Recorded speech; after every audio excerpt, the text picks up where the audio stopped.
Потресна приказна ни доаѓа од падините на Водно. Нашата екипа беше контактирана од бизнисмен кој сакаше да ја раскаже својата лична голгота. Да погледнеме. Наоѓаме се пред вилата на еден бизнисмен. Он не замоли името да не му го објавуваме. Човеко, у последните неколку години се соочува со драстичен пат на неговите приходи и мора да живее со само 3000 евра месечно. Вика дека пријателите го зарежале, дека институциите не му дават тендери, а у последно време ситуацијата со таа немаштија е толку многу климава, што дури му се клате и брако. Може да видиме. Добро, како живеете? Тешко. Морам да признам, многу е тешко. Пријателите ме изолира, не ми доаѓаат повеќе нагости, велат сум им давал од оној рефус кавијарот. Децата морам јас да ги возам на училиште.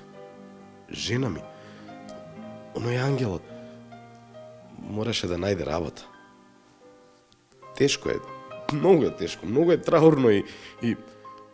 Еве, дојдете да видите, дојдете базенот да го видите, например. Значи, ова не личи на ништо. Па јас немам пари да платам човек да ми го исчисти базенот, ова е навистина катастрофа. Значи, вие сте морале да се откажете и од многу други работи. Прва си отиде јахтата. А веднаш потоа и децата се вратија во Македонија и тоа директно во државно образование. Јас сега навистина сум многу загрижен за нивната иднина.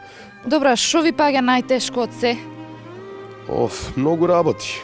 Оној ангелот, кога ќе ја видам покрај тенџерето се кршам. А уште повеќе се кршам кога треба да јадам од готвеното.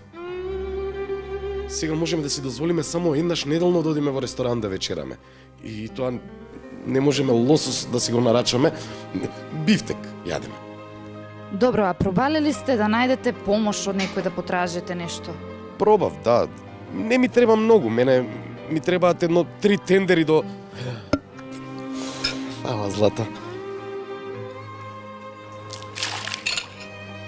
И еве вака додека сме тука, ако може на вашиот камерман еден апел, ако може нека гледаш да се јави, да дојде шофер да ми биде за децава да ми ги носи до школа и назад, многу би му бил благодарен. Луѓе, имавте прилика да бидете сведоци на една многу потресна приказна. Овај човек е скромен и он не тражи многу. Нашата екипа се надева дека за брзо време ќе успее да си го врне стариот живот. За вчерашни, од вилата на бизнисменот Слободанка Лешник.